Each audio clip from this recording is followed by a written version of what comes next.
Hello, everybody, and welcome to the very 54th episode of Cooldown Timer. My name is Neefu, and with me today, I am joined by Zingles, Artman. Aggressive medicine!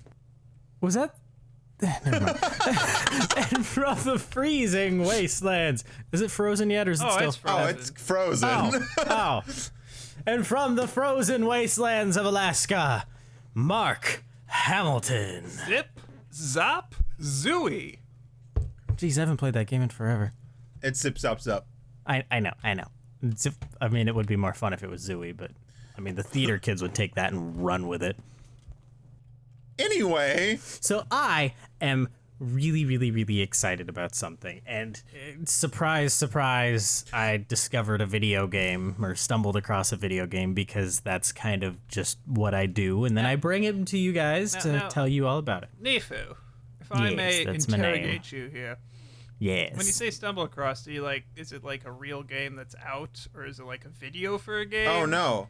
He literally tripped over it. Were you at Best Buy and had a terrible tumble? Well, okay.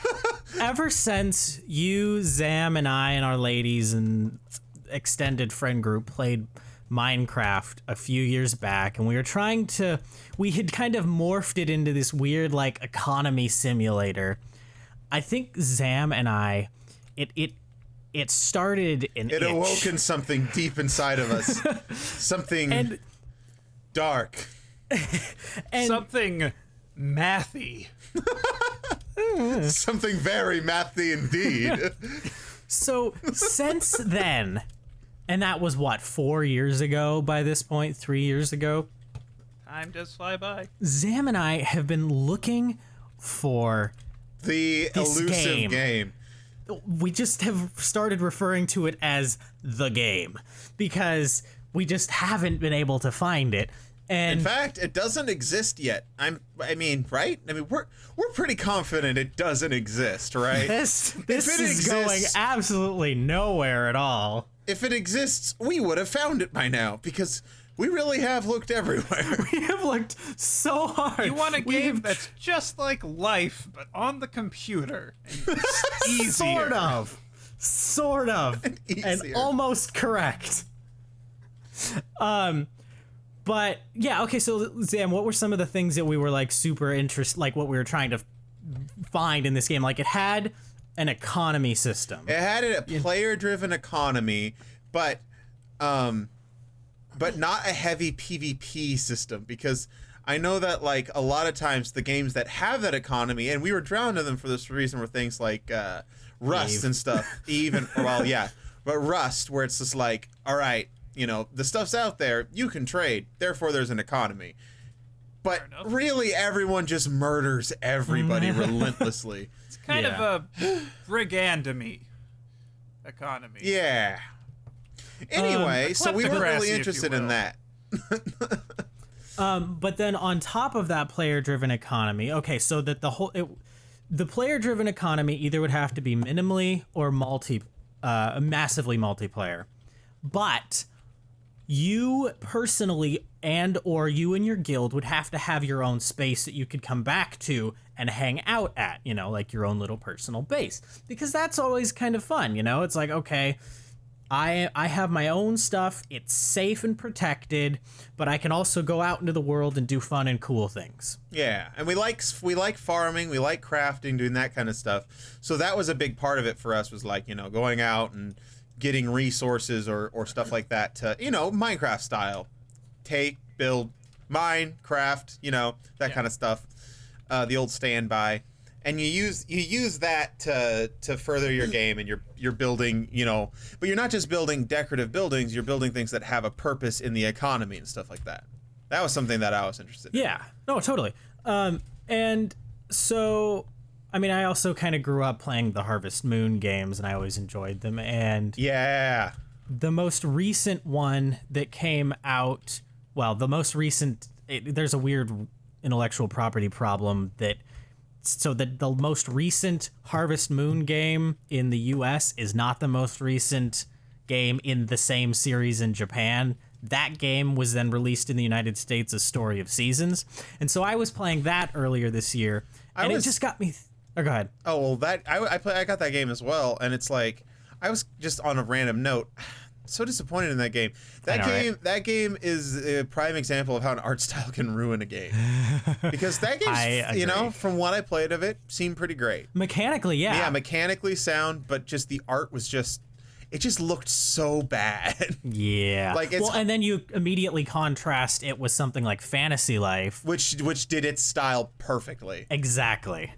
But so I was playing Story of Seasons, and I got significantly farther than ZAM did, and it just started getting in my mind Had this to rub idea. it in my face, didn't you? No, just kidding. But so it started getting in my mind this idea of what this farming game could be, and I started like building this design for a video game that if I ever had money that I would want to create, and it had some of the stuff that we've already been talking about, and I mean, you know, I don't know anything about game design, so I kind of just wrote up all these notes. I spent like 5 or 6 days trying to come up with it, and I ended up with a major problem that I couldn't figure out. Okay, you've got your farm community of all your friends, you know, you're building these farms and whatnot. You got your farms. You got your farms, you got your animal stuff, and you make all this food, and you sell it on an in-game market to other players and whatever. But where does that food go? Who needs the food? And it's just sitting in the ether. It's like, okay, I've put it into the market. Who's taking it out of the market? There is a dragon that eats all the food and will kill everyone if it is displeased. That was not a narratively satisfying reason for me. But, okay, so ZAM and I got into that mood again recently of, okay, I want to find the game. I got your solution. I got your solution. All the farms are subsidized by the federal government. They buy it and dump it into a hole in order to normalize wheat prices. There's a game that's I wouldn't say it's scratching the itch so much as it is tickling the itch and making it worse. That's the game Trove, which I'm actually really, really enjoying. And it's an MMO-ish, crafting-ish, adventure-ish game.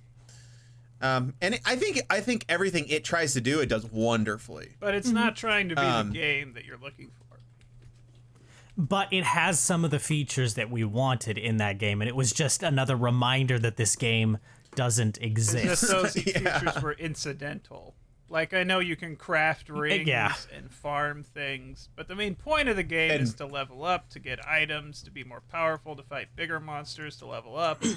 But typical it has MMO progression. But it has the guild worlds that are, you know, you go there, you hang out with all your homies on your guild world, and then you go out and then go adventure to bring stuff back to your guild world and make it better. And it also has its personal housing, and you know, lots of building and customization and stuff like that. And occasionally it has working servers. Lately has been really bad.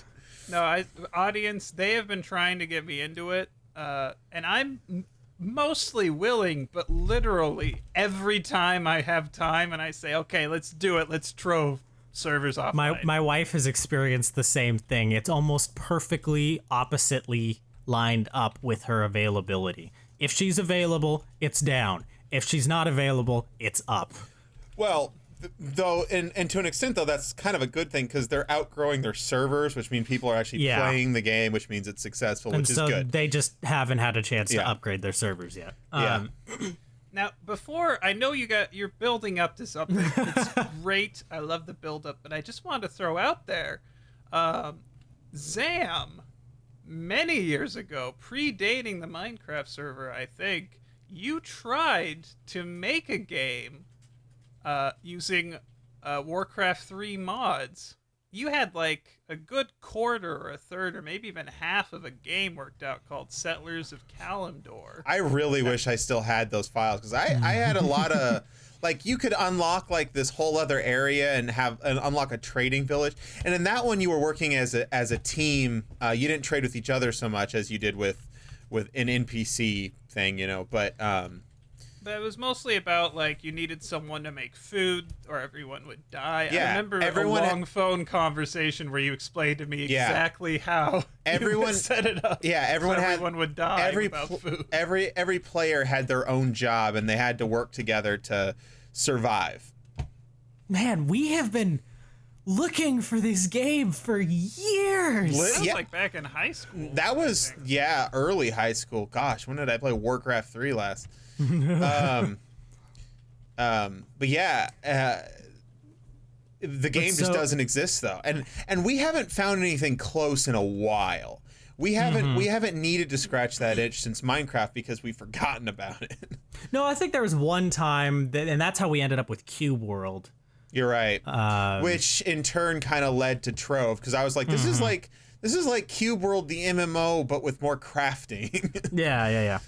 Which is, But so Trove got us in the mood recently, and so we started looking again. And I don't know why I never found this game before, because it's been around for years in development and like pre-alpha and alpha and whatnot stuff. But I think I may have found the game. It's called ZAM and Neefu's Perfect Game. Don't know how I didn't notice it. Yeah, totally. What is this? I'm actually really interested to find out. It's called Albion Online. It has no association or whatever with Fable, but it's called Albion Online. Now, I just pulled it up the main website for this. I'm going cold here, and honestly, looking at it, it looks like a cross between an MMO and a MOBA.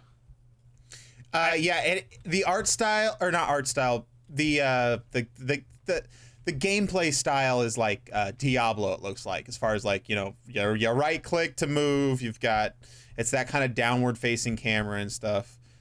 Reminds me of Settlers of Kalimdor. But so in a sense, it also pulls from stuff like I believe what they said is one of their primary influences is the older MMOs like Ultima, where you can walk into this game and pretty much do whatever you want. Okay, you want to be a warrior. You can go either join a guild and become a fighter for that guild. You can become a mercenary and sell your services to guilds. You can then go questing and go do missions, you know, stuff that you'd kind of associate with an MMO normally. However, it also pulls from like, you know, EVE Online and stuff where it's a lot more vicious. Where like all the guilds are fighting for territory, and so yeah, you know, you got missions and quests like in other MMOs, but everybody is fighting for the same pool of money from that quest giver. So if you want to get the money for the quest, you got to get the mission done before everyone else who wants to do it. But so yeah, okay, combat, yay, whatever.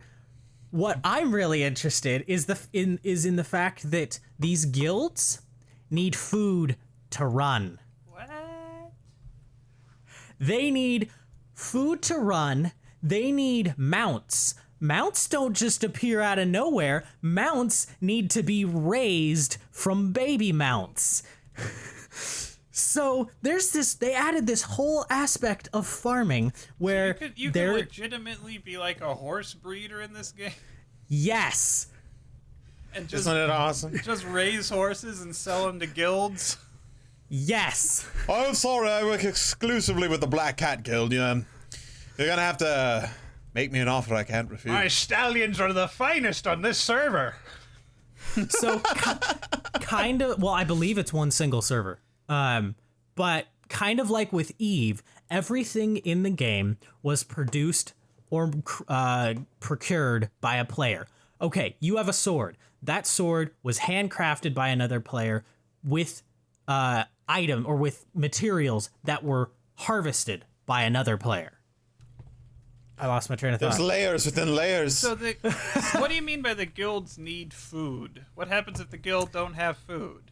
Okay, They all so die. to the best of my understanding, and I could be totally wrong on this, buildings that provide benefits to guilds and whatnot, whether it be like crafting stations or whatever, have like these managers inside them or something along those lines, and they need to be fed. I see. So if you didn't have food, you lose all your cool stuff. Correct. Yeah. But here's the other thing, though, that also was an idea that I had kind of played with when I was trying to come up with this, amazing, awesome farming game. That's its official name. Yes, the amazing, awesome farming economy game. So there are different varieties of food that you can farm.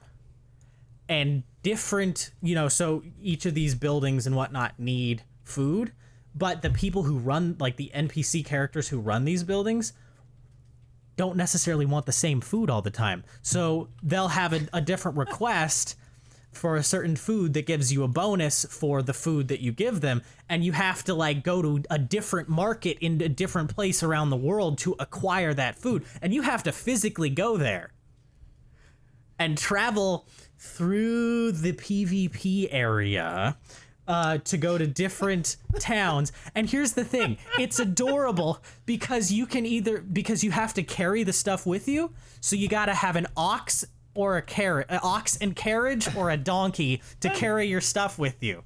I'm just imagining it's like they're at the guild and it's like, dang it, I want to craft a ring, but we're out of eggs. Run down to the market and get eggs. Ah! Run. Shoo, shoo, boo.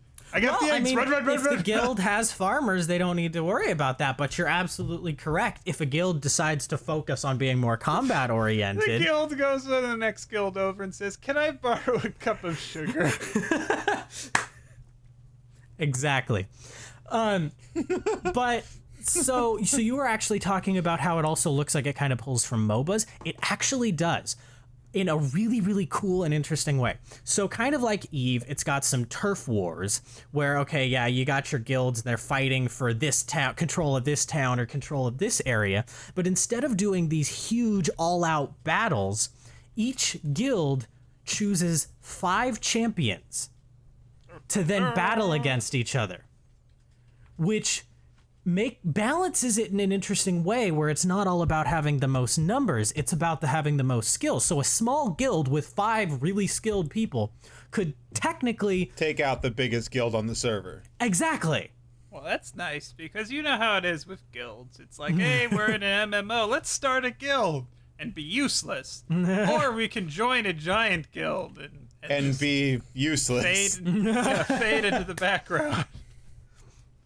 Like, it almost becomes like sort of menacing, where it's like, hey, join our guild, we're the biggest guild in the server. Well, maybe join it. All right, great. Move on. Never talk to him again. But yeah, so that's kind of cool. And then you can also like rent spaces in towns, and you'll rent it for a certain period of time with a certain amount of money, but then your lease runs out, and if somebody else wants to rent that same space, they can try to outbid you for it, and then anything that you or anything that the person that you're bidding of the space of, like, you get access to that if you win the auction. Here's my problem and my worry. I'm just imagining this fantasy character just wiping his brow and saying, I lost everything in the housing bubble. So my problem is what I've seen with other games, and that's the people who have the money to outbid everyone else are the people that always have it. So you have, let's just, for instance, say 5% of, or maybe even less, 2% of players who basically can own everything forever. That's my worry. No, but that's the thing, though, is that, okay, and let me say a question here. Go for it. Because I think I might know where you're going, or it might be something completely different. But, like, if these spaces have intrinsic value in what they can produce or provide, then at a certain point, it becomes diminishing returns to spend too much money on it. I thought I was going somewhere. Well, I can't imagine a situation where someone's willing to plonk down a ridiculous amount of gold if they're not going to get that back, unless it's part of some market capture There plan. are 2 or 3 different things that affect that. One, so you were talking about the little guy getting screwed over in that situation. Well, here's the thing. Occupy Albion! The individual spaces in a city are underneath the city that is occupied by a guild, which, again, to the best of my understanding, is the guild that controls a territory is based on the 5v5 MOBA type battles. And then the other thing is that the spaces that you can rent in the cities are comparable to the spaces that are on either your own private island or your private guild island. It's a different extra cost. Like on the guild island, I don't remember what the extra cost is, but there is an extra cost for each one, depending upon which one you're using. But then in order to get the best, really high, in order to manufacture the best of the best stuff, your the spots that you're crafting or whatever need to be in like it. If you want to craft really high quality stuff, it has to be in an area in nature where the things would happen. Like, for example, if you want to craft a certain item that needs to be really hot, you need to be in a honeyed ham in a volcano. I was thinking maybe a pig farm, but volcano might also be a good thing for a honeyed ham store. You mean a honeyed hamster? That was dumb. That was bad. I know it was bad. I want to see a video game or card game with a monster called the honeyed hamster. Though that sounds really neato, guys. I looked at it. It said closed beta. Yeah. So the closed beta starts on November 23rd, and it will go for a few months until. And they're thinking that this is going to be the last closed testing session that they have. So the plan, to the best of my understanding, is that the closed beta is going to start on November 23rd. That's going to go for a couple months, and then it's going to go into open beta. And then once it's released, I believe both in open beta and once it's released, it is free to play. Well, that's nice. I'm not surprised, though. This is a good market for penny pinchers like me. If only I enjoyed MMOs. Yeah, exactly. Which I typically don't, but I might enjoy this. I gotta tell you, the first MMO I ever played was RuneScape, and the most fun I had was mining ore. Well, when we check out this game, you can be our miner. And that wasn't even like a criticism of RuneScape. I legitimately had a lot of fun mining ore. See, I never liked mining. I always liked crafting.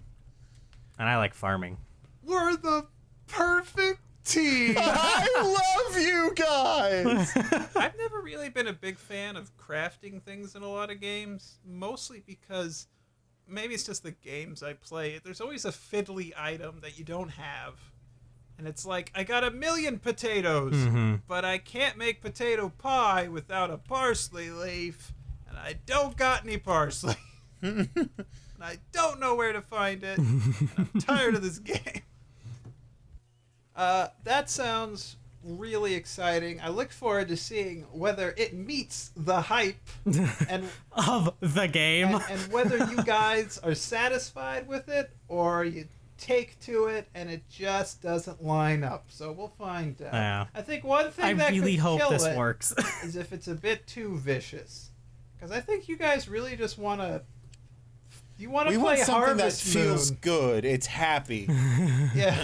Well, no, and that's the thing, is that from what I understand about it, it really allows you to only go as vicious as you want to go. Like, if you want to just hang out at your guild base playing Harvest Moon, you can just hang out at your guild base and play Harvest Moon. But you know what? If you want to do something more crazy, you could do that too. I think this crafting, this whole idea of the game you want, I think it taps into something actually kind of serious.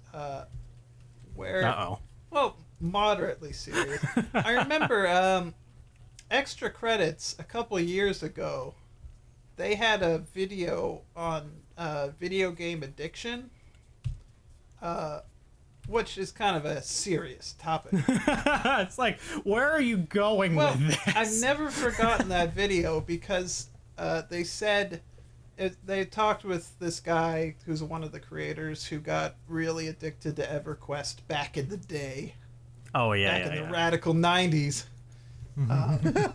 And he said that later he realized it was because he didn't believe that he could succeed and excel in the real world, but in the video game world he could.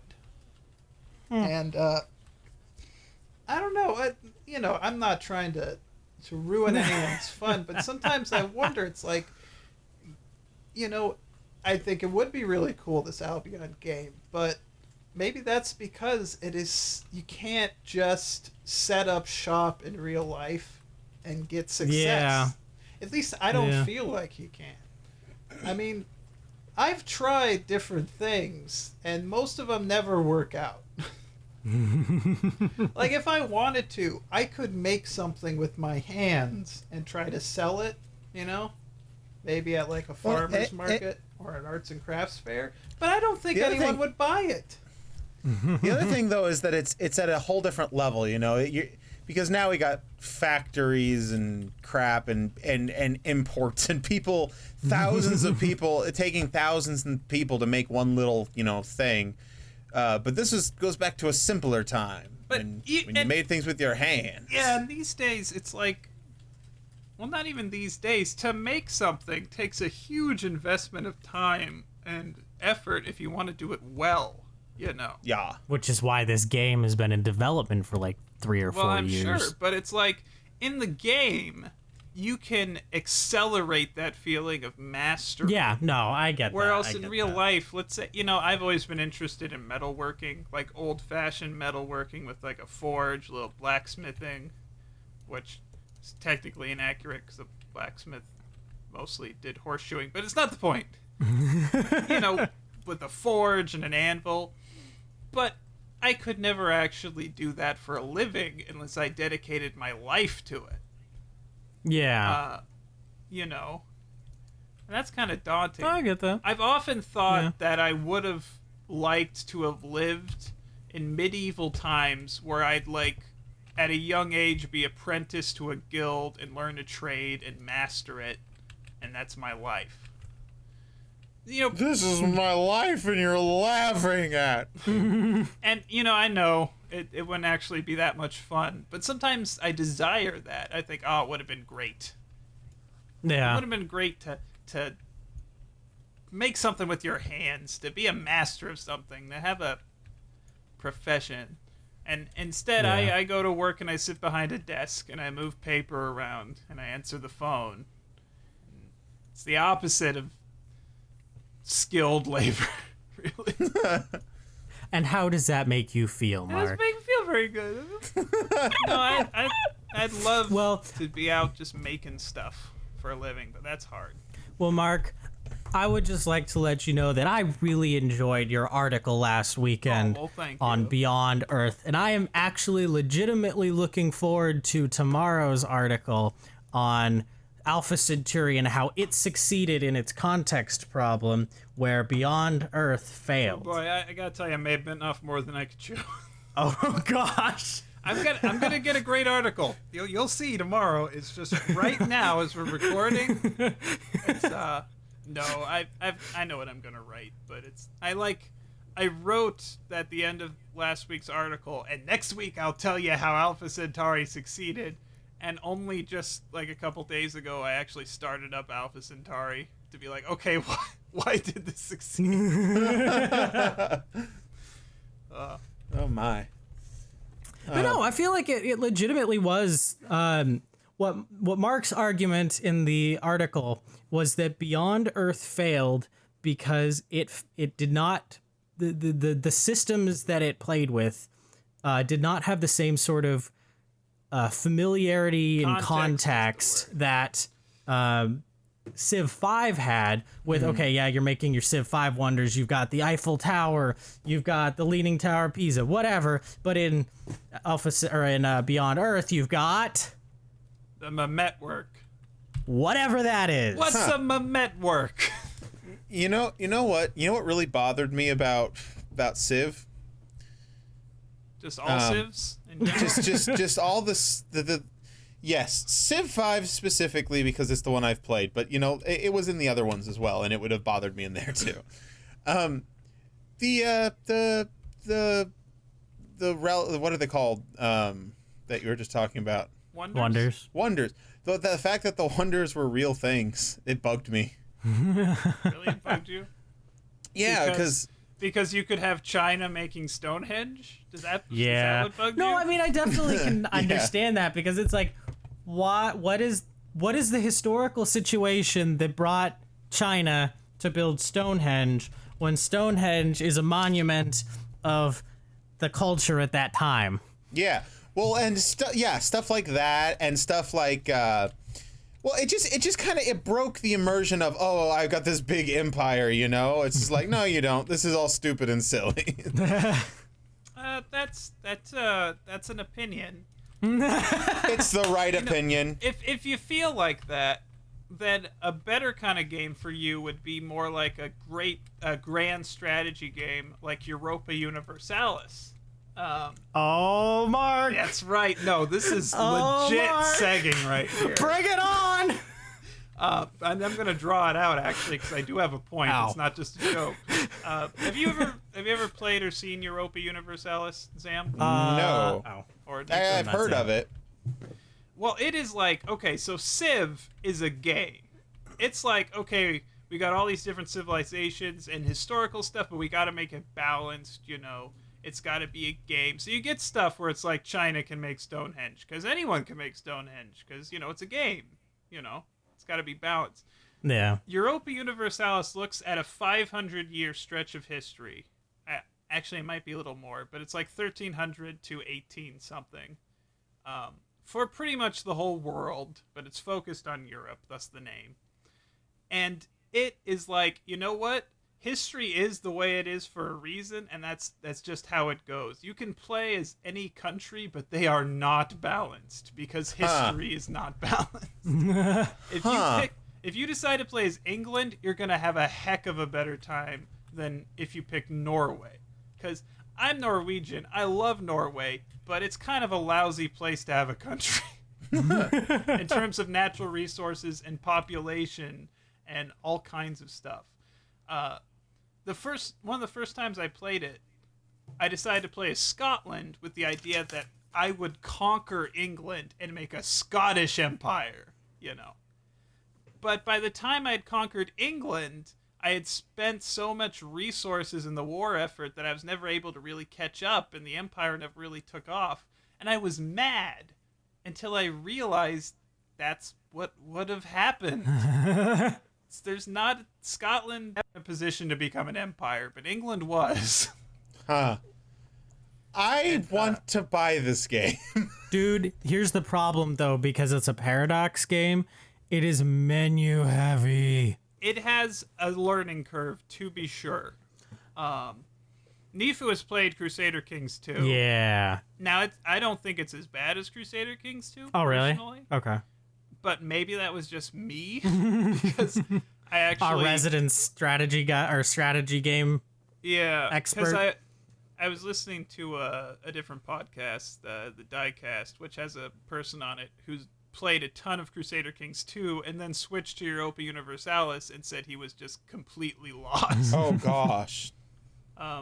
So maybe it was just me, and technically I was playing Europa Universalis 2, and there's a 3 out. Isn't there a 4? No, I think I was playing 3 and then 4 is out. So I've never played 4. I'm gonna look this up real quick. I found 3 pretty accessible. And it's just, they do all kinds of things to make it historical.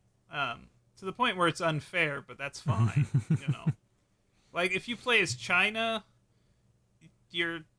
okay, that's actually a bad example. If you play as, like, an African tribe, basically, which you can, you're never gonna tech up You're never going to out-tech Europe because they put code in that says you can't unless you do a very complicated thing to westernize.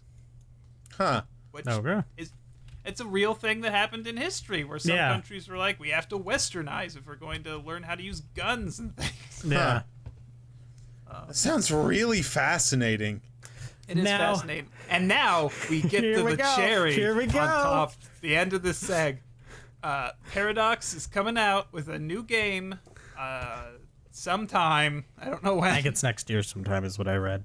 called Stellaris, which is basically that Europa Universalis idea, but in space. Huh.